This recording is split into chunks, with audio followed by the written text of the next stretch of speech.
I was still breathing, still moving, still answering calls. But on paper, I had vanished. No money, no identity, no proof my life belonged to me. They didn't just take what I owned, they erased me from the system, quietly and legally. The most terrifying part. They thought I was too weak to notice. 7 weeks before I realized I'd been erased on paper, I was still living in the same place I'd grown up pretending was a home. My name is Elena Brooks. I was 31 years old. Living in a desert town, most people only stop in for gas. In a warehouse that had been converted into a house because it was cheaper than tearing it down. Corrugated metal walls, one working bathroom, dust that never fully settled, no matter how often you cleaned. From the outside, it probably looked temporary, like I could leave any time. That's the part people always get wrong. Marcus Brooks owned the building. On paper, he owned everything. The land, the utilities, the accounts that paid the bills. He liked to remind me of that. Casually, the way someone might comment on the weather. You can stay as long as you want. He'd say, then, quieter, as long as you don't make problems. Diane handled the paperwork. She was the one who kept the filing cabinets locked, the passwords written down somewhere I never saw. If I needed a document, she'd say she'd get to it later. Later turned into days. Days turned into weeks. Eventually, I stopped asking. Ethan didn't say much at all. He just watched, learned, stayed out of the way. And me, I stayed quiet. Not because I was weak, not because I didn't see what was happening, but because every exit I imagined collapsed the moment I followed it all the way through. If I left, where would I go? My ID was misplaced. My savings account had been merged years ago for convenience. My mail didn't come to my name. My paychecks went into an account I technically had access to, but never control over. People love to say, just leave. Like it's a single step. Like you don't need money, documents, or proof that you exist to do it. The truth is, leaving a situation like that isn't a decision. It's a dismantling. First, there's the financial knot. Money you earned but never held. Bills you didn't sign but are tied to your name. Accounts that look shared but function one way. Then there's obligation, the kind that doesn't shout, the kind that sounds reasonable. Family, loyalty. After everything we've done for you. And then there's the quietest trap of all doubt. When someone controls your life long enough, they don't have to threaten you anymore. You start doing it for them. You rehearse their arguments in your own head. You ask yourself if you're overreacting, if it's really that bad. I told myself I was staying to keep the peace, to save up, to wait for the right moment. But the right moment never comes when someone else is holding the clock. Most mornings, I woke up before sunrise. The desert is quiet then. No trucks, no heat yet. I'd make coffee in a dented kettle, sit at the small metal table, and scroll job postings on a phone that technically wasn't mine either. I applied anyway. Accounting assistant, inventory analyst, compliance support, jobs I was qualified for, jobs I never heard back from. At the time, I thought it was bad luck. What I didn't know was that my address flagged systems, that my name was tied to accounts with balances I didn't recognize. That on paper, I looked unreliable, risky. Someone had made sure of that. Marcus used to joke that I was bad with money. Diane would sigh and say I needed to be more organized. Ethan would shrug and say it wasn't his business. I believed them more than I should have. That's how control works when it's quiet. No bruises, no shouting matches. Just a steady narrowing of options until staying feels safer than moving. If you're listening to this and wondering why someone would remain in a situation like that as an adult, here's the part no one likes to say out loud. You don't stay because you think it's okay. You stay because leaving feels impossible without burning your life down first. And most people are taught that burning things down is wrong, even when they're already suffocating inside them. I wasn't waiting to be rescued. I wasn't planning revenge. I was just trying to survive without making things worse. What I didn't realize yet was that things were already being taken from me, quietly, one piece at a time. And silence wasn't protecting me. It was buying them time. 3 years earlier, before anyone started calling me irresponsible or bad with money, I had a job that required silence, not the nervous kind, the focused kind. I worked as an internal audit assistant for a small logistics company outside town. Nothing glamorous. Long spreadsheets, shipping manifests, fuel receipts, route logs that all looked the same until they didn't. Most days. I sat in a windowless room with a humming desktop computer and a yellow legal pad. I checked numbers no one else wanted to check. I flagged inconsistencies that people brushed off as clerical errors. "You're overthinking it," my supervisor used to say, half smiling. "Just mark it and move on." So I did. I learned how to move on quietly. That job taught me something important, even though I didn't realize it at the time. When systems are built to hide things, they don't rely on force. They rely on exhaustion, on people being too tired to look twice. When the company downsized, I was one of the first to go. No warning, no explanation, just a handshake and a box of desk items I barely remembered owning. Marcus didn't seem concerned. "You weren't cut out for that kind of work anyway," he said when I told him. "Too detail-oriented. That stuff doesn't matter in the real world." Diane nodded along. "You stress yourself out over nothing." After that, the comments came more often, about how I needed help managing money, about how numbers weren't my strength, about how lucky I was to have family looking out for me. I stopped correcting them. What they didn't see were the notebooks I kept tucked into a crate under my bed.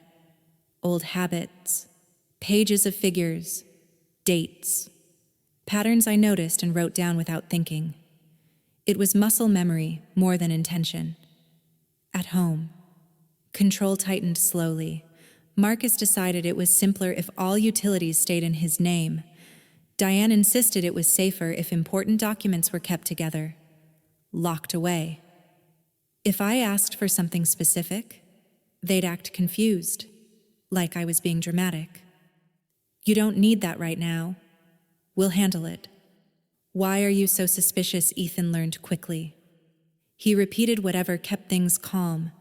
I watched the way decisions were made without me. Repairs, payments, account changes. Always framed as help. Always finalized before I was told. At some point, I noticed I wasn't signing anything anymore. The silence wasn't passive. It was strategic, even if I didn't call it that yet. I learned when to speak, and when speaking would cost me more than it gained. People assume being underestimated feels insulting. Sometimes it does, but more often, it feels invisible, like you're standing in the room while others talk over you, plan around you, decide for you.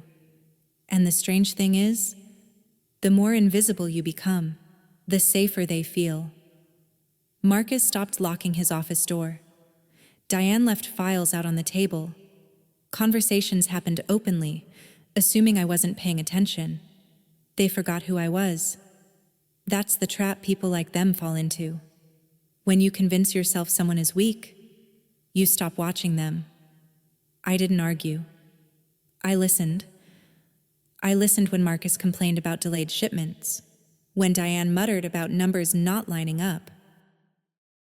When Ethan mentioned a container moving early, off schedule, none of it meant anything on its own, but together, it felt familiar, too familiar.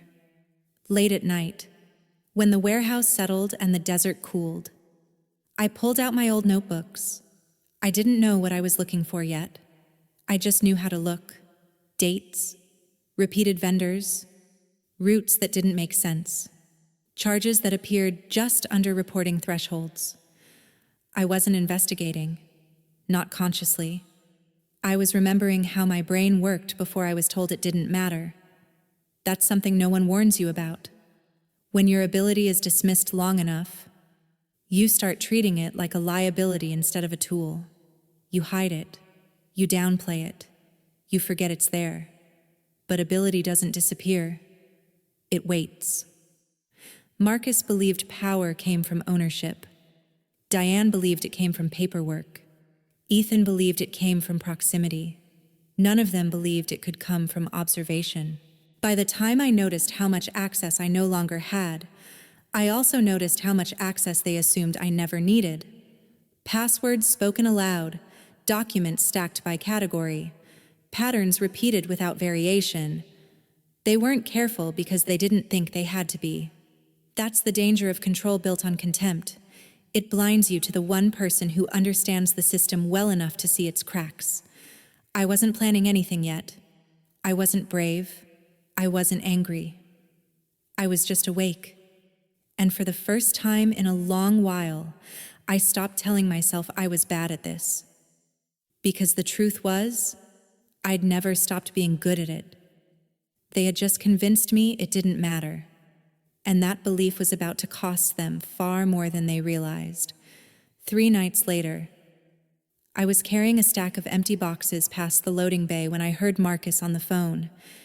I wasn't trying to listen. I never did. But warehouses echo, and some words travel farther than people expect.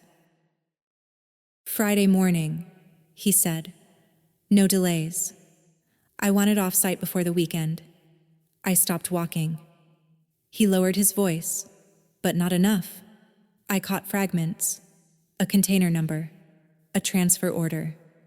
Something about clearing space and closing things out.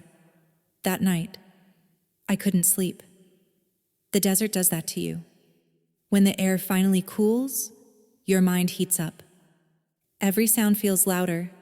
Every thought feels heavier. I waited until the house went quiet. Diane's light clicked off at exactly 11:17, like it always did.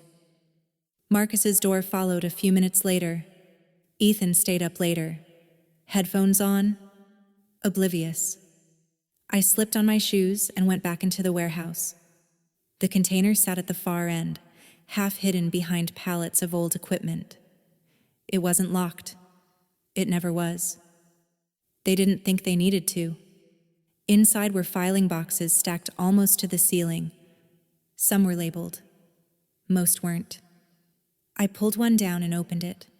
Bank statements, property records, shipping invoices, copies of IDs that weren't mine but were tied to accounts I recognized. My hands started to shake. This wasn't storage. It was a graveyard. Everything that had gone missing over the years hadn't disappeared. It had been collected, sorted, filed away somewhere I wasn't meant to look. I checked the side of the container and saw a fresh tag. Transfer scheduled, pickup time listed in block letters, 72 hours. That's when it hit me. If that container left, it wouldn't just take papers with it. It would take the only proof I had that my life hadn't been a series of bad decisions. It would take my name, my history, any chance of explaining why nothing lined up the way it should. I sat down on the concrete floor and tried to breathe. People talk about panic like it's loud, like it makes you scream or cry. For me, it went quiet, sharp, focused. I went back through the boxes, slower this time. I didn't read everything. I didn't have to. I knew what I was looking at. Years of control, archived. That's when I noticed the dates. Transfers always happened at the end of quarters. Charges just under reporting thresholds. Vendors repeating across different routes. It wasn't random. It was tidy. I left the container exactly how I found it and went back inside. The next morning, I watched Marcus drink his coffee like nothing was wrong. Diane folded laundry. Ethan complained about the Wi-Fi. No one mentioned the container. That afternoon, I checked the computer in the small office near the loading dock, the one Marcus used for shipping logs. He never logged out. He never thought he needed to. The deletion schedule was already set. Logs older than 18 months flagged for removal. Backups overwritten. A clean slate. Friday morning. Every path I ran through my head ended the same way. If I confronted him, he'd move faster. If I took something, they'd know immediately. If I waited, everything would be gone. That's when I understood the real stakes. This wasn't about money anymore. It wasn't even about justice. It was about existence. Without those records, I wouldn't be able to prove where I'd lived, what I'd earned, which accounts were mine and which were never meant to be. I would become exactly what they'd been telling me I was all along: irresponsible, unreliable, untraceable. That night, I made a list on the back of an old invoice. What I could access, what I couldn't, what would disappear first. I didn't copy files. I didn't move boxes. I didn't do anything that would leave a mark. I just mapped the system. 3 weeks earlier, I would have frozen. I would have convinced myself I was imagining things, that I didn't understand what I was seeing. But something had shifted. I wasn't scared of being wrong anymore. I was scared of being erased. 72 hours isn't much time, not when you're working against people who've had years to plan. But it's enough time to decide you're done waiting. I went to bed just before dawn, the desert sky barely starting to lighten. For the first time, I wasn't wondering if I should leave. I was calculating what would happen if I didn't act fast enough. And I knew one thing for sure. By Friday morning, someone was going to lose control of the story.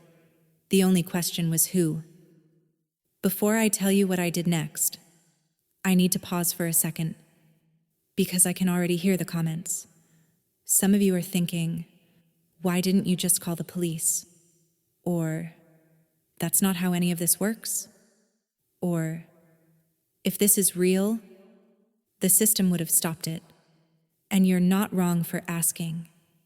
In a perfect world, the moment someone tries to erase you financially, legally, emotionally, there's a clean button you can press that says, help.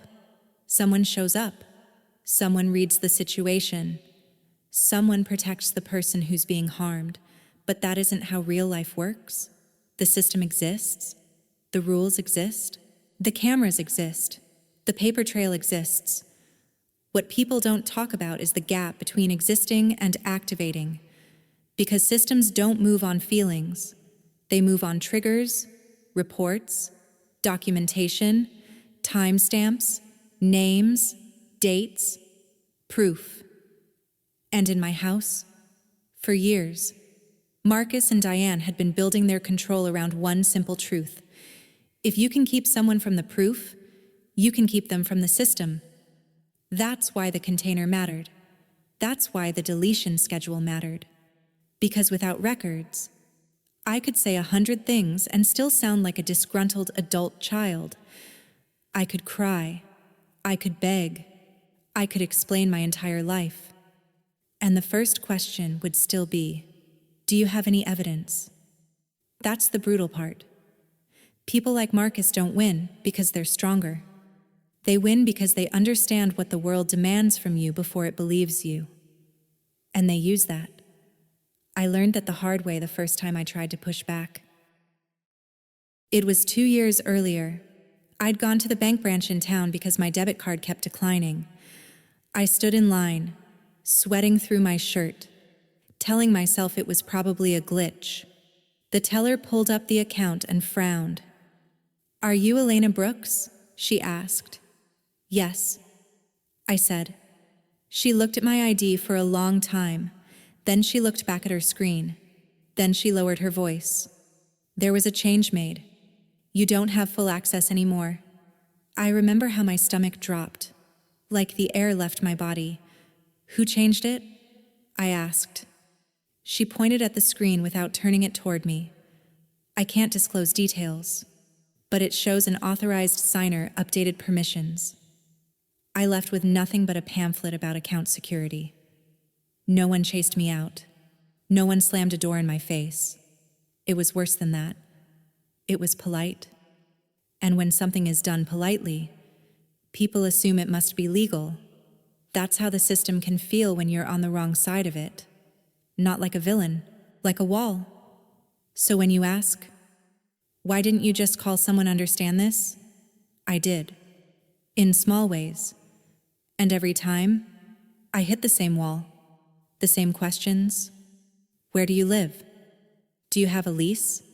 Is your name on the bills? Do you have your documents? Can you prove the account is yours? Each question sounded reasonable. Each one was a door that only opened with a key I didn't have. And that's what people like Marcus count on. They don't need to handcuff you. They just need to make sure the world asks you for proof you can't access. That's why, when I found out the container was leaving, something changed. It wasn't anger. It wasn't courage. It was clarity. For the first time, I understood the real game. This wasn't going to be solved by a screaming match in the kitchen.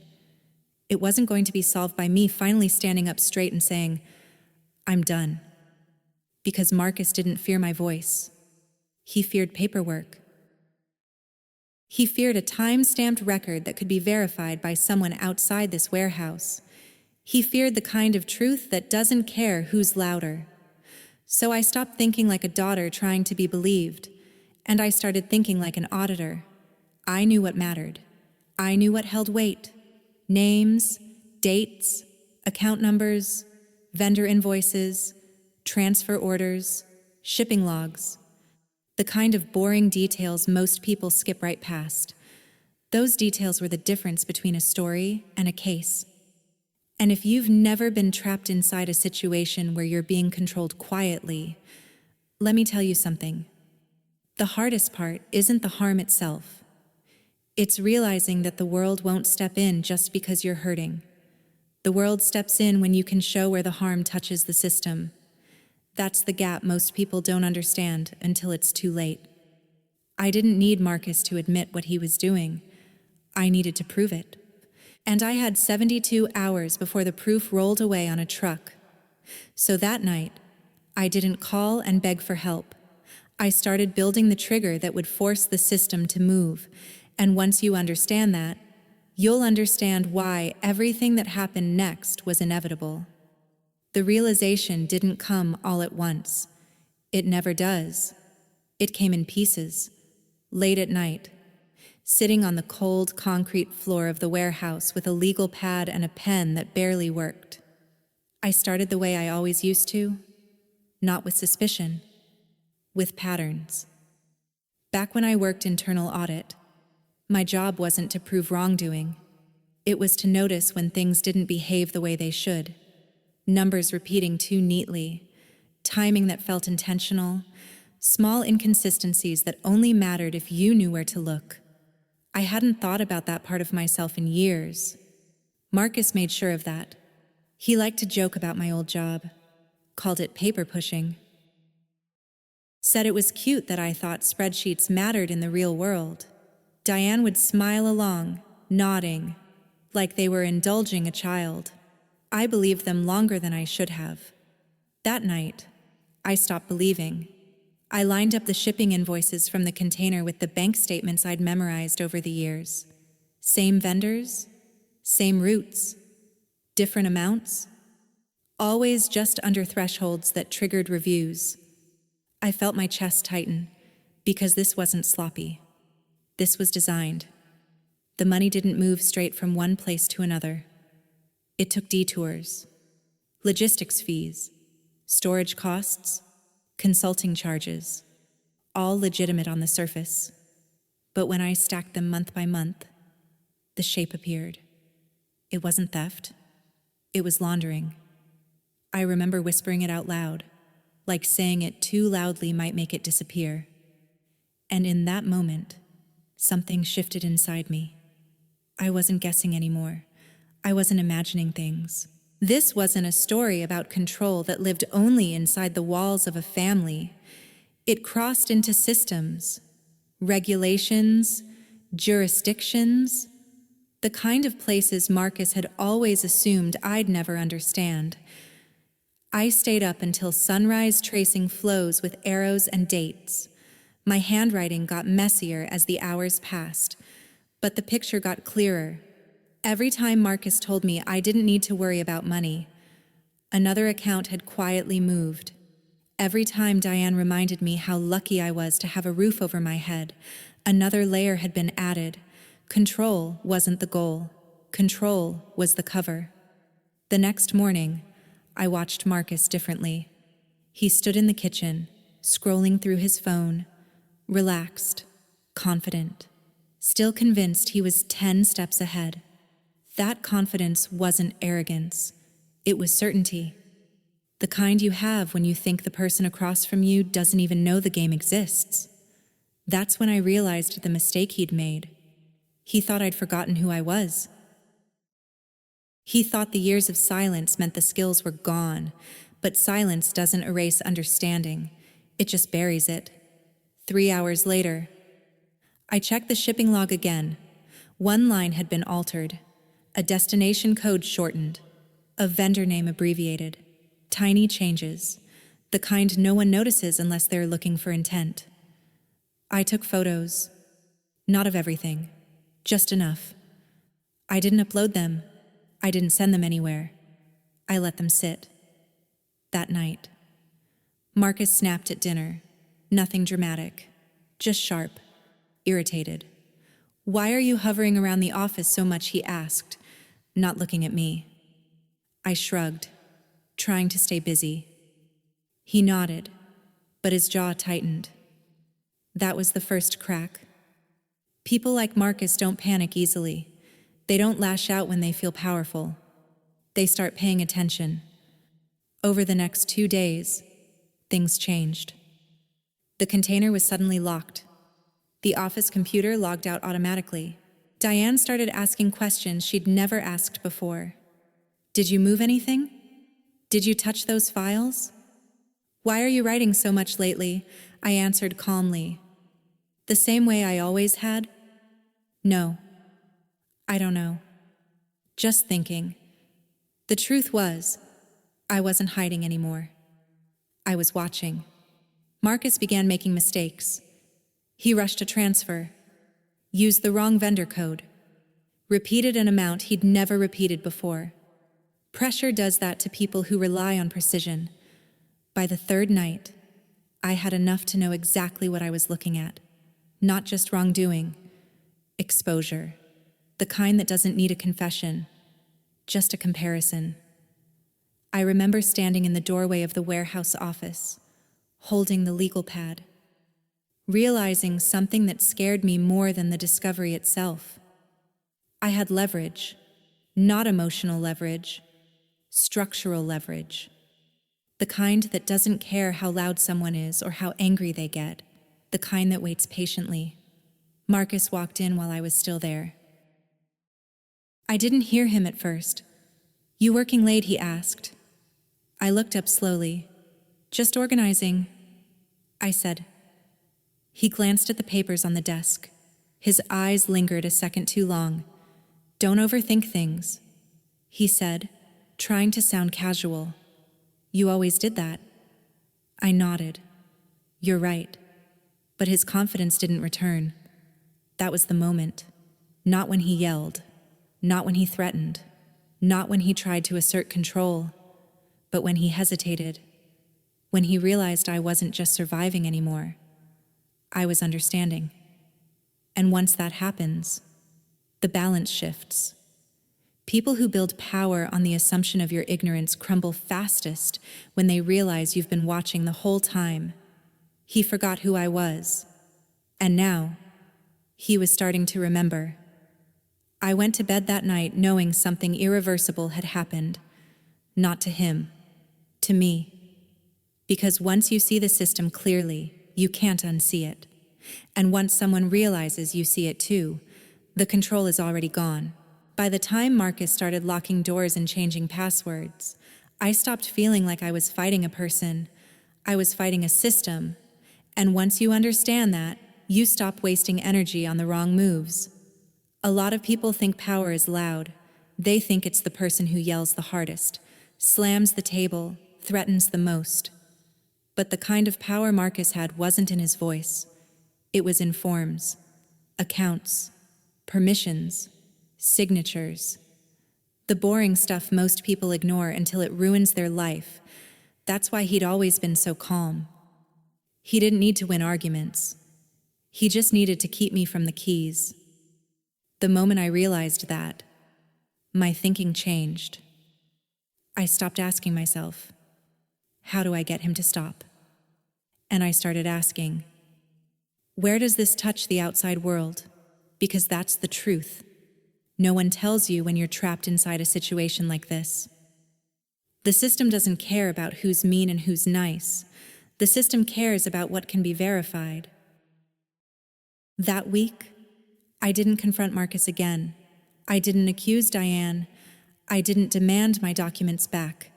I did something quieter. I started building a map. I made a timeline on paper. When my bank access changed, when my mail stopped coming in my name, when certain vendors started showing up on the statements, when Marcus began moving containers off-site at the end of quarters, then I started matching it to what I had in front of me. Shipping logs with timestamps, invoices with numbers that looked harmless until you lined them up, the same routing code popping up on weeks when there were no deliveries scheduled. It was like watching two stories overlap, the story they told out loud, and the story the paperwork told when it stopped being scattered. And I want you to understand something here. I didn't become a lawyer overnight. I didn't suddenly learn secret rules. I just stopped reacting like a victim and started thinking like a person who had a right to exist on paper. That's what knowing the system really is. It's not fancy. It's knowing what questions to ask before someone else decides the answers for you. The next day, I walked into the post office in town and asked one simple thing. Can you tell me where my mail is being forwarded? The clerk looked it up and said, it's set to a P.O. box. A box I'd never opened. I didn't argue. I didn't raise my voice. I asked for the forwarding order number. That number mattered, because it was a record, a timestamp, a trail. Then I went to the county office and requested a copy of my own records, anything publicly tied to my name. The clerk handed me a printout that showed an address I recognized, but not in the way you want to recognize something. It was the warehouse. Except I wasn't listed as a resident, only Marcus. That mattered too, not emotionally, legally. People always ask, why does paperwork matter so much? Because in real life, paperwork is how the world decides who gets protection. If you can't prove you live somewhere, you can't prove you were forced out. If you can't prove an account is yours, you can't prove access was stolen. If you can't show a timeline, you can't show intent. It's not fair. It's just true. That's why so many people lose before they even start. They think the battle is personal. They try to win with tears and truth. But the system doesn't respond to truth the way humans do. It responds to proof. I learned to stop treating every problem like it needed a dramatic solution. I needed small, undeniable ones. So I started collecting what I could collect without tipping them off. I took photos of shipping logs when I knew Marcus was outside. I wrote down vendor IDs. I saved envelope labels. I recorded dates in my phone notes under boring names so no one would click them. Grocery list, work schedule, fuel prices. It sounds small. It sounds paranoid. But when your life is being controlled quietly, small is how you survive long enough to change things. Marcus didn't notice at first, and even when he did, he didn't understand what it meant, because he was used to power being emotional. He expected me to beg, or explode, or run. He didn't expect me to document. That's why he made his biggest mistake. He thought the system was on his side because he had the keys. But systems don't have loyalty. They have procedures. If you know where you stand, you can use those procedures, not to get revenge, to restore what was already yours. The shift in me wasn't dramatic. I didn't feel brave. I didn't feel strong. I felt organized. And that's when I realized something else. The people who scream the loudest often do it because they don't have leverage. The people who understand the system don't need to scream. They just need to submit the right thing, to the right place, at the right time. That was the new goal. Not to fight Marcus in the warehouse, to move the fight somewhere he couldn't control. And once I had enough pieces of the map, I knew exactly where to take it. Because the truth is, Marcus wasn't afraid of me. He was afraid of paper that didn't belong to him. And for the first time, I was holding it. The moment I started moving my fight outside that warehouse, people expected me to turn into someone else. They expected the angry version of me, the version that screams, the version that breaks things, the version that wants Marcus to feel the pain he'd caused. And I understand that instinct, because I felt it too. There were nights I lay in bed staring at the metal ceiling, imagining 100 ways to make him pay, imagining what it would feel like to watch him panic the way I'd panicked. But here's what I learned. Revenge is loud. It burns hot. It makes you feel powerful for a moment. And then it gives the other person exactly what they want. A mistake. One outburst. One threat. One sloppy move. One thing taken without permission. And suddenly the story isn't about what they did to you. It's about what you did. That's how people like Marcus survive. They don't just hurt you. They wait for you to react in a way that makes you look unstable. So I made a decision that felt almost unnatural. I wasn't going to punish him. I was going to protect myself.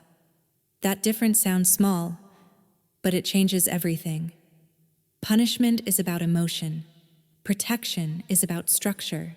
It's about staying inside the lines so no one can drag you out of them. So instead of storming into the kitchen and demanding answers, I started doing things that didn't look dramatic at all.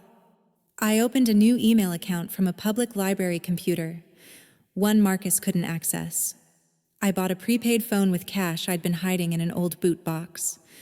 Not because I wanted to disappear, but because I needed a clean channel.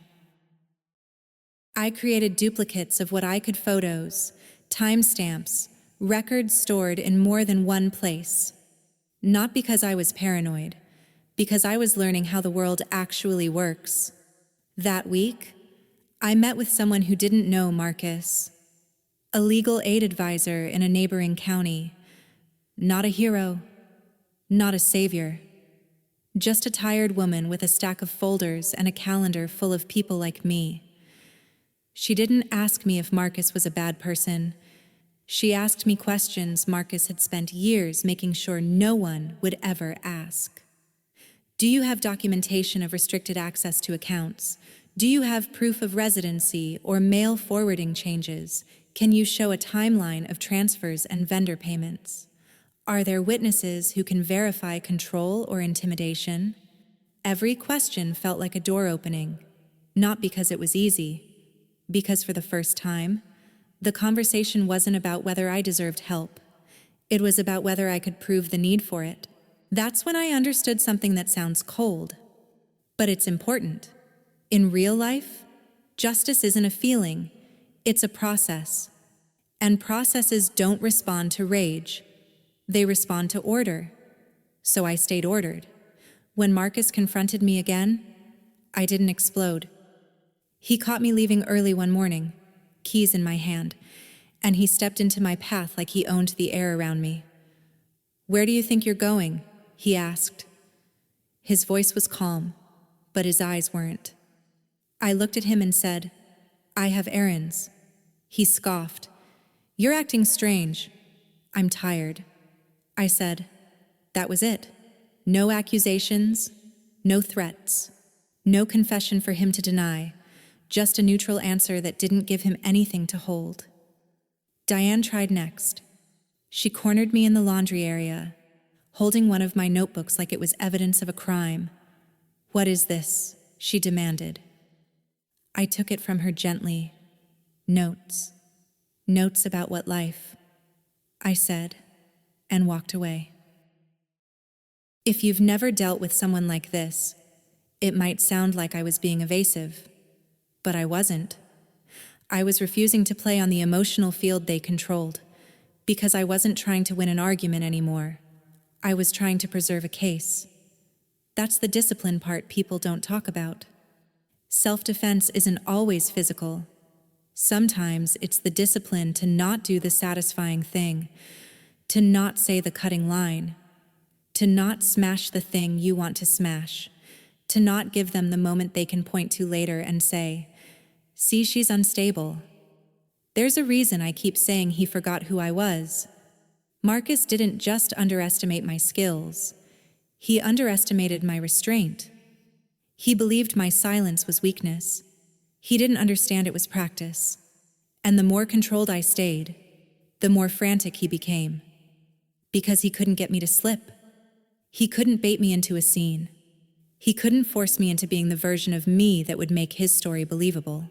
That's why, when things finally started moving, when calls were made, when records were requested, when questions started landing in places he couldn't reach, it didn't look like revenge. It looked like paperwork. It looked like forms being filed. It looked like timelines and inconsistencies and official letters printed on plain white paper. Quiet, unemotional, unstoppable. And that's when I knew I'd chosen the right path.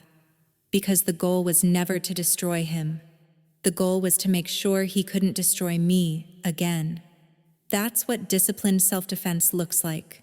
Not dramatic, not flashy, just final. When everything finally stopped moving, it felt strange how quiet life became.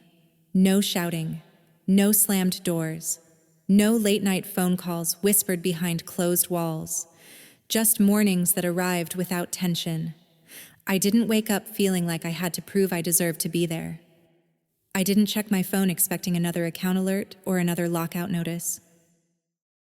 I woke up and knew, in a way I hadn't for years, that my life belonged to me again. The warehouse wasn't mine anymore. Neither were the rooms that never really felt like home. I didn't take much when I left. A few clothes, my notebooks, one small box that had been sitting unopened on a shelf for years. Inside it was the leather bracelet my mother used to wear. It wasn't worth anything. The leather was cracked, the clasp slightly bent. She used to fidget with it when she was nervous, sliding it up and down her wrist like a habit she couldn't break. When she died, I'd tucked it away, afraid that touching it would open something I wasn't ready to face. I put it on that morning, not as a symbol of victory, as a reminder. I found a small apartment on the edge of town, close enough to walk to work, far enough that the desert air felt different. The walls were thin. The kitchen light flickered. The shower took forever to warm up. But every key in that place belonged to me. That mattered more than square footage ever could. I took a job that didn't come with a title anyone would brag about. It came with a paycheck that landed in an account no one else could touch. It came with a supervisor who didn't know my history and didn't need to. I didn't tell my story to anyone there. I didn't need to. The days started stacking up quietly, grocery lists written without fear of being questioned, mail arriving with my name on it, bills paid on time, not because someone allowed it, but because I chose to. That's what freedom looked like. Not fireworks, consistency. There were moments I expected to feel triumphant, like I should stand somewhere and finally breathe in that moment where everything clicks into place. But that moment never came. Instead, there were smaller ones. The first night I slept through without waking up in a panic. The first time I laughed without immediately checking who might hear me. The first time I realized an entire week had passed without Marcus crossing my mind. That's when I knew the control was truly gone. People ask what happened to him. I don't give details. Not because I'm protecting him, because his outcome stopped being the center of my life. What mattered was what stopped happening to me. I wasn't being watched. I wasn't being corrected. I wasn't being quietly repositioned into someone smaller. I existed again, fully, legally, without permission. The strangest part was how ordinary everything became. I started cooking meals instead of just eating to survive. I started planning months ahead instead of hours. I started thinking about the future without bracing myself for disappointment. And sometimes, late at night, I'd catch myself reaching for the bracelet, rubbing the worn leather between my fingers. It grounded me. It reminded me that what I'd reclaimed wasn't just money or documents or control over logistics. It was the right to live without explaining myself. There was no final showdown, no dramatic ending where someone confessed or begged or apologized. Justice didn't come wrapped in closure. It came wrapped in silence, in distance, in the absence of fear. And that was enough. I didn't need the world to see me as strong.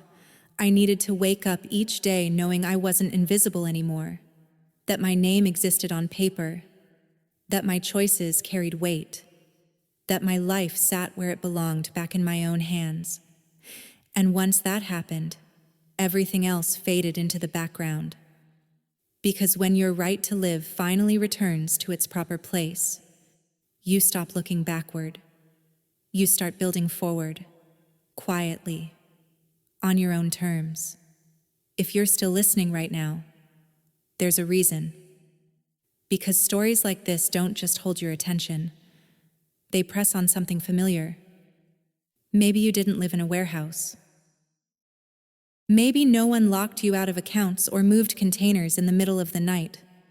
But you might recognize the feeling, that quiet pressure of being managed instead of supported. That sense that every decision you make has to be approved, justified, explained. That fear of speaking up because you don't know what will be taken away next.